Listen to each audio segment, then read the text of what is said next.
All right. Hello, guys. Welcome, welcome, welcome, welcome. What a night we had last night. What you're seeing on my screen is some of it's current data, some of it's not current data, but welcome. I think we're in store for some very interesting times here. This right here that you're looking at is actually a screenshot from last night. And on this screenshot, you can see that basically the market was shooting down other than oil, which had a massive, oops, got it backwards here, had a massive, another program does it the other way. Anyhow, look at that, 18% it was up at one time, oil. It's up right now, only 11%, so I say only 11%. It's been pulling back in the hourly, the 15, actually even the 4 hourly has a slight pullback here. Pretty good pullback in the hourly and the 15 minute. Looks like the 5 minutes vacillating between, so it might be actually a good buy spot when you see this kind of thing right now. But I wanted to kind of show you what was going on. This screenshot was taken here at 8 o'clock last night, okay? See, 8:21 is when I took that screenshot. And man, boy, the markets were down hard. Down 3%, Bitcoin was down 3%, silver, gold, all the metals were taking it on the chin. So this is what we're looking at now. This is actually, I just took this screenshot here. Here, control rectangle. I just took this screenshot here right before the live session. So we're looking at, this was our dump from the aftermarket, but now we've rebounded almost a good portion of that dump. And then you could see that oil shot up, and it also has now given back some of its gains, so it's been faded. They say that these types of events that's happening with Iran, they're actually buying opportunities, and I would agree with that. But the question is, when is it a buying opportunity? You don't want to be buying at the very first, dip. At least in my opinion, you want to make sure that the dip is over with. So you're going to look for trend lines to help you try to determine that. You're going to draw your trend lines. If you're trading on a shorter time frame, there's your trend line right there. Okay, now you might try to get in, and if you would have got in the aftermarket, you would have made some money there. But this is not over with, because this is probably going to, shoot into this trend line and then decide to go down. That's probably what we're looking at. This is nothing more at this time more than a recovery bounce. Same thing with the oil piece. On the oil piece, you don't necessarily have a trend line. Let's erase some of these here. At the oil piece, you don't necessarily have a trend line, but what you do have is you have this this candle here there. This candle right here that's kind of controlling it. We call this like a control bar right here. And as long as it's above that opening range right there, then that candle is controlling it. So on here, you could do this. You could set a trend line. I seem to have forgot that shortcut for trend lines. You could set a trend line right here, and if it breaks above that, then you could go ahead and get into it. It breaks below this, because what you got is a little bit of a triangle going on there. It breaks below that, then you're looking for, one of these kind of plays if you wanted to go short on energy. Short on energy is a short-term trade, in my opinion, because this situation that we're at with in regards to this excursion with Iran is actually, it's going to last for a while. And so crude oil is going to be something that's going to continue to go up, and your materials, they're going to struggle. I'm just shocked to see how well silver is hanging in there. Gold, it's doing about as well. But you can see that the stock market's not liking this. It's still down 1%, but it's not as bad as it was. Let's take a look at some charts. Or no. I have several screenshots for us to get prepared for today. Let's go ahead and do one more quick overview with the heat map here. This heat map basically is verifying everything that we've already said. You're looking at everything's down here. Crude oil, heating, gas, ethanol, anything energy is up. So that's great. The VIX is up big time, and these bonds are down, implying that interest rates are going up. This is an inflationary environment. This is hugely inflationary. Metals do not like a high interest rate or a high dollar right here. So metals are going to struggle. However, trying to protect your money, you're in a time of uncertainty. You also have that as well. So in a way, gold and silver both have that play in regards to the uncertainty and want to protect your money, but at the same time, they're going to struggle. So I used to have some gold and silver positions. I've actually gotten rid of those. I'm not telling you that's what you need to do.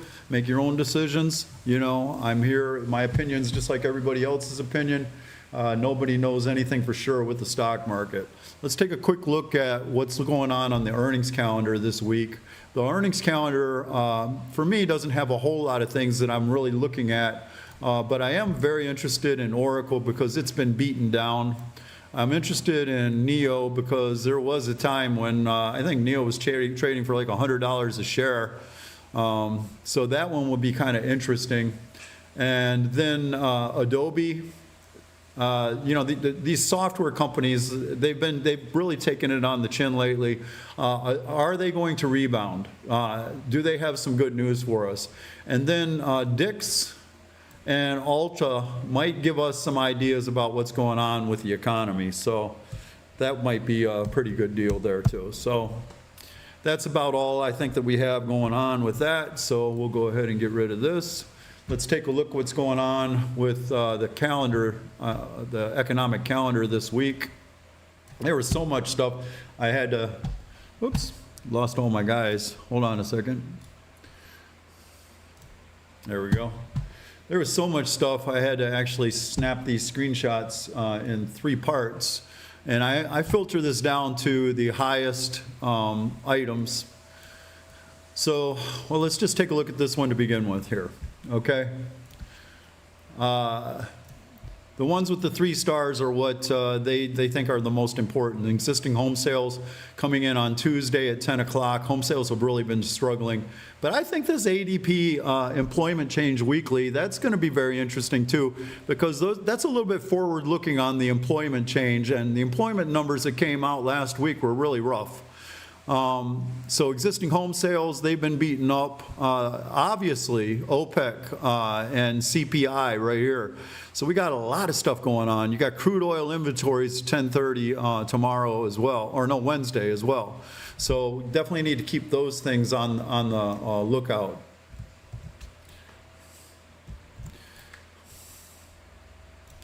And let's take a look at this. We'll go ahead and zoom it out for you. All right, so on Thursday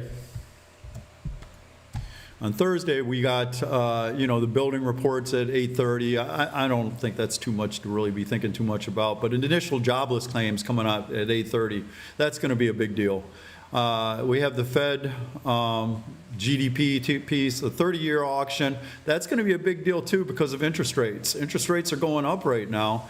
Because oil is driving them up, and also we're dumping a lot of money into the economy. That has a twofold effect. We're almost kind of setting ourselves up for a stagflation kind of situation, dumping all this money into the economy because the government needs the money to run this escalation with, I hate to call it a war. Okay, I'm not trying. I don't know exactly what to call it, but what we got going on with Iran, it's costing a lot of money. So they're dumping a lot of money into it. This core PCE, this is where the Fed's going to struggle. They want to support, the market in their twofold mandate in regards to employment, but you also got inflation's rearing its ugly head, and it really looks like it is. So we're going to have some problems with that. Durable goods as well. And then if we look at the rest of Friday, because Friday is actually a very busy day, You also got, you know, the Atlanta Fed coming out here, and that's about it. So let's get into some dashboards real quick, and then I definitely want to take a look at the SPY chart. Trying to go as fast as I can for you here today. I built this dashboard here. If you have a screen capture program, you're going to want to capture this program once I enlarge it enough for you here. Let me get it full screen. And we're going to spend a little bit of time talking about this because this gives you the best overview of exactly what is going on and what has actually happened last week. So pay attention to this column right here. Oh, sorry. Let me get this back. Right here. Here you go. Pay attention to there. Right here. This column right here, the weekly column. Okay, on your screenshots. The open column does not mean anything. That's something that I use during the day. The mark column is exactly what's happening right now. So you can see crude oil is up 10%, okay? But it was also up 10% for the week last week. So, and this will give you the measurement of what happened last week and then what's going on right now in the pre-market. Now, a lot of times the pre-market is flipping. So right now, the money's going into crude, but we're also seeing some pullback. So at this time, maybe crude actually is possibly a long on the open. But you can see every other sector is down, okay? And these are all the futures. Here's where you can see what I'm showing you right here. This one right here is the bonds and the DXY. So bonds and the dollar. The VIX is up, the dollar's up, and bonds are down, implying that interest rates are up. And then here you have your ETF markets. So the SPY, it's only down 0.8% now, but it really was down quite a bit. Last week was almost a 2%. And the Dow Jones was down almost 3%, and IWM was down 4%. So you can, and also in these dashboard areas here, they also give you an indication how price is acting within those time frames. So there's your ETF markets, your S&P sectors. The only S&P sector up right now is the XLE. Last week it was the only sector actually that was up. Every other sector was down. You can see semis really took it on the chin, down 6%. XLB, materials down 6% also. So we go over here to the extended sectors. Once again, USO, XOP, XLE, and then we can see that the China trade's actually picking up some strength here today. I don't know if we're going to continue with that, but I did see some strength kind of rolling into that towards the end of the week last week. Now it's down. It was down last week almost 4%, so that's something to think about. And who are our losers? Well, look at this. The metals are the losers. You know, KRE is a loser. Of course, KRE is a loser. It's very interest sensitive. Materials. The XLF, you know, this almost to me, XLF, continuing to see XLF, XLY, XLRE all down, this almost implies to me that we're beginning to price in the idea of a recession. So that's something to kind of keep your eyes out open for as well.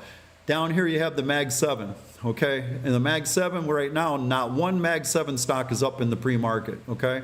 Last week, Microsoft, and I've had my eye on Microsoft, and I ended up swing trading and day trading that a couple of times and did pretty well with it. It was up 4% for the week. And then Amazon actually was doing pretty well. And NVIDIA, surprisingly enough, was doing pretty well last week. NVIDIA continues to stay in that range between about 170 and 190.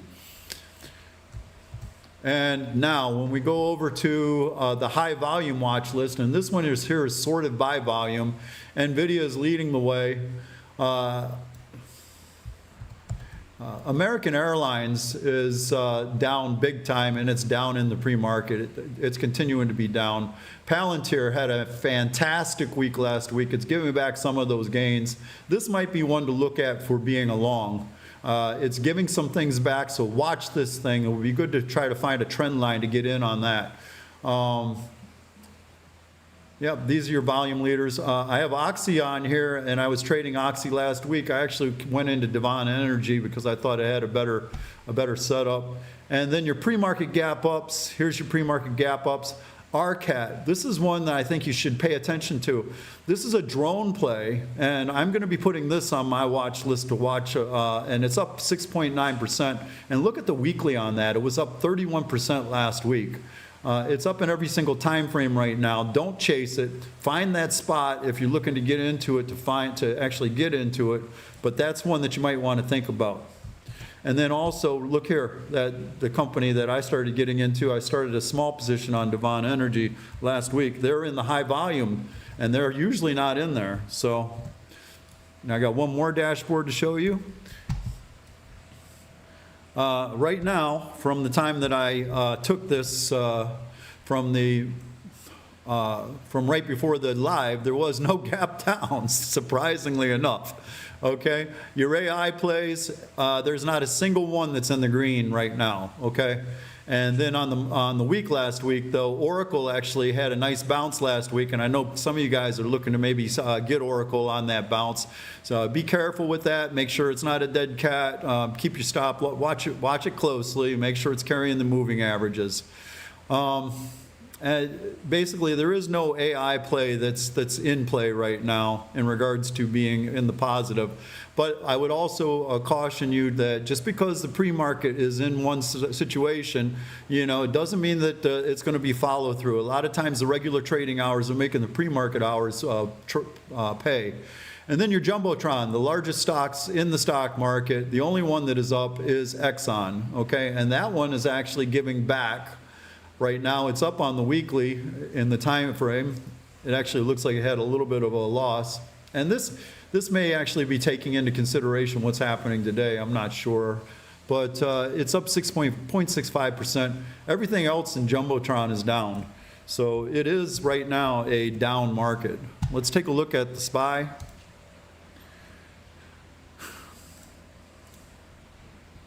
And we'll go here to a daily time frame. We're going to jump right into the daily.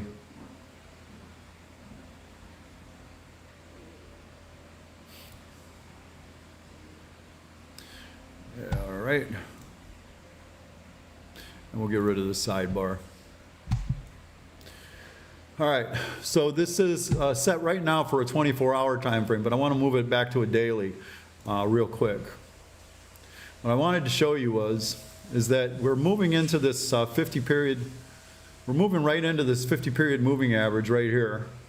We had this hammer candle, you know, that we put in. And we also...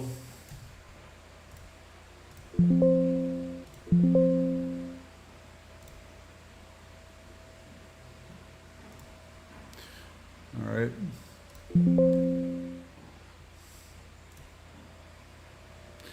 All right. Hold on a second. Computer's giving me a little bit of problems. Let me just point at things. So anyhow, we've had this hammer candle right here. We lost the 5-period moving average. We took out the lower low. We came down towards the 50. We haven't hit the 50. Okay, and that's what happened on the daily chart. But if we look on a 24-hour time frame, which that'll actually include what's going on right now. Okay. We're down below the 5, we're below the 20, and we're below the 50, and we lost the 50 as well right here. That's the, let me see here. Yeah, that's your, this is your 50 right here. That's your 10, your 5, and your 50 right here. And you put it in a hammer candle low right here. So what I was looking at on this, actually what I wanted to show you was on the daily chart. I'm going to go back to this.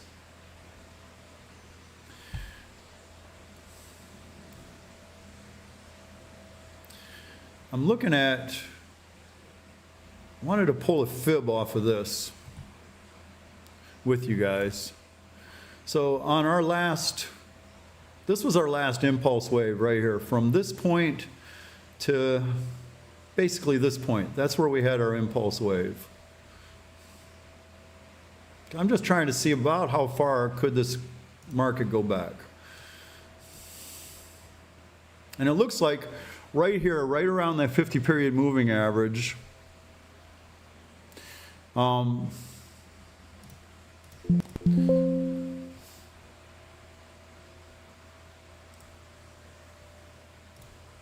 I'm having problems with my annotation for a second there, right here. 50-period moving average right here. The number's 492, okay? Right around that period moving average, we have our 50-period moving average. That puts you in at the 50% range. And this is usually what they consider like a buy zone, right in between the 61.8 and the 50%.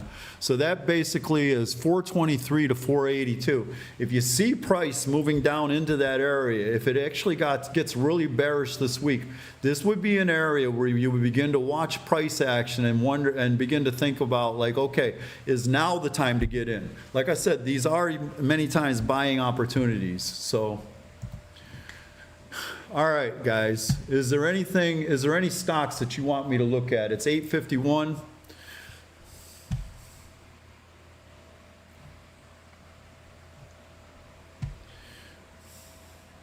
And I think I want to leave it on one chart because it makes it easier for you to see. But let's go ahead and put this on a hourly time frame. We can give you some levels on the SPY again as well on this hourly time frame. So on the hourly time frame, you got 483 as a pivot low. You also got, it's also a snapback. That's SNDK. My fault, guys. My fault. I apologize. I was wondering, I thought those numbers weren't looking correct. We got to go back to the SPY on the daily. I apologize. Let's do this right. Let's go back to the daily. All right. Of course, this is much more like it. Okay, so look here. You got the 200-period moving average right here at 656. And guess what happened in the after hours? It went down to 656. So it had me a little confused there for a second. But look here. Right here, it went down to 656. So it hit that 200-period moving average, and the algos saw that, and they bought it up. But we're still down below where we started off on that. We're putting in a topping tail right now. It's not a good look. If we go down to a 4-hour time frame, go down to a 4-hour time frame, you can also see that we have 670 right here is where it actually had a nice bottom tail. It had a doji right there, so we got a nice pivot there. We got, which period moving average is that? That's the 10-period moving average. It lost that 10-period moving average, so there's a number for you, 670 down to 656. Let's go ahead and do the 1 hour. And then I do have somebody asking me to look at COP, so I will take a look at that. On the 1 hour, you got 670 as a level, and if it breaks above that, 676 looks like a very strong level. So right in between here, you got a nice trading range to get into if it decides to rip the shorts up today. I wouldn't, and this 676, if you look at it, this is that trading range that I have highlighted that we've been in forever. So now this barrier right here, it's even that much stronger. It is very strong. It's going to take a lot to get over that. Your first stop is 670, next stop is 676 on that. COP. Guys, let me know what you want to see because I'm going to go ahead and I'm going to pop it into in there. Let's go to the daily on this. COP. Okay, well, it had a nice impulse move up here, and you see what we had here? We had a snapback right there on this right there. So on that snapback, it came directly back, came back down into the 5-period moving average. So it has a strong impulse move. It's carrying this impulse move very strongly right here. And if you look down here, this here is like showing you RSI. Okay, so the green is showing you that the RSI is very strong, and the purple is showing that the RSI is above 70, which is also strong. But especially if it's carrying that 5-period moving average, it doesn't mean get out of that. It actually means if it continues to carry that, continue to stay in it. Okay, and if the 10 is trailing right alongside of it, parallel, a lot of times it'll break through and hit the 10 like on this spike right here, and that can end up being a really great buy-in opportunity, even though what people most times call RSI is overbought. It's not overbought, it's actually very strong. So COP looks really great. Let's take a look at it now on the hourly time frame and give you some pivot levels. On the hourly time frame, you got a snapback low here. These snapback lows are really strong. What that tells you is it had a very strong impulse move, and then for some reason, it stopped right there. And that usually means maybe there was a whale there, or some algo was there, and they're saying, this is where I want to accumulate it at. And so there's a possibility that's an accumulation zone for a whale. We also have a pivot low right here of 117. So your snapback is 118, your pivot's 117, you got another pivot at 116. This is a really strong area right here to go ahead and buy that. Now, I like to actually draw trend lines on these kinds of things like that. And what I'm looking for is for it to get above the trend line, to retest, and then go. It doesn't necessarily have to retest the trend line. It can retest the 5 EMA or the 10 EMA, but that's a good way to actually verify that it's no longer going to be in a down impulse. Look, everything in the world says that energy should be going up, but you got to play the charts. All right, we got somebody asking for Tesla. So Tesla it is. Got 3 more minutes. We're going to go to the daily. You can see Tesla's in a down channel. And I didn't draw this channel. This is a regression channel that's automatically drawn by Thinkorswim, okay? Which I love to use those regression channels because it takes my bias out of the situation. But right now, Tesla is towards the top of that regression channel. So if you don't have Thinkorswim and you can't draw this regression channel, for one thing, take a screenshot of this. That'll help you out. It'll help you with your levels. But another thing, if you go to this daily time frame, you can see it's hitting on that 10 EMA, 10 SMA, and it seems to be honoring it. It's actually spiking over it slightly, but when it spikes under it, that's when you're dropping down. See here, you spiked over, don't go anything, don't do anything. Now you spike under, now you go ahead and pick it up. You want to be sure that it's recaptured the 10 SMA. I'm thinking that you're wondering about this for a short because it's trending in the short direction.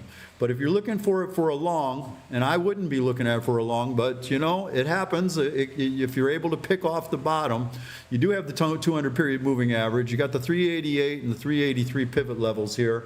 Your upper pivot level is 414. That's on a daily time frame. Going to the 4-hour time frame. Here's your pivot levels on a 4-hour time frame. It's right on that, or it went right down to that pivot level. 385, 394 is your upside, and then 404. Your moving averages are pointing down. Your longer term moving averages are pointing sideways, which means it's kind of digesting this move right here.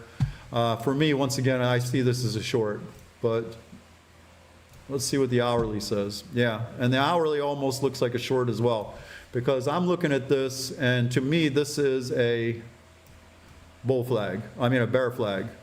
That's a bear flag looking to play out. Bear flags don't always play. I always caution people that bear flags don't always play out in the negative direction. But the best kind of bear flag to play out in the negative direction, you see you had your impulse move down here, and guess what? That move was strong, but then this move here is more sideways than your other move, right? So the reason why it's sideways, it's not as strong of a move, okay? When it breaks this pivot low right here, all bets are off. More than likely, it's down, possibly a retest, and then down. Guys, it's 9 o'clock. All right, I got somebody saying XOP, please.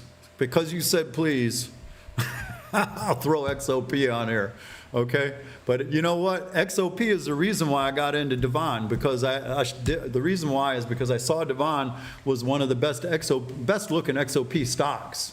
XOP on an hourly time frame. Here's your pivot level, 166. It has a snapback low right there. You have moving average support. 165 and 167 are your pivots. So let's try to get above that 167. We're down below the 5 SMA right now. See here? Your price is below the 5 SMA, the 10, and the 20. On the hourly, you get up above that, and then maybe even retest that 5, and you got yourself a long here. This is beautiful because here's what I love about this. This is a bear flag, right? But it's also one that I think is actually more chances of it being a long than a short just because of the environment that we're in. You have the snapback low, you have this area right here. This area right here. This is a great opportunity to pick up a day trade. Now, if this goes short, you actually have a consolidation area right here. So in a way, even though this is a bear flag, your most impulsive movement is probably to the upside, although you do have a little bit of overhead resistance in regards to dynamics resistance from the SMAs.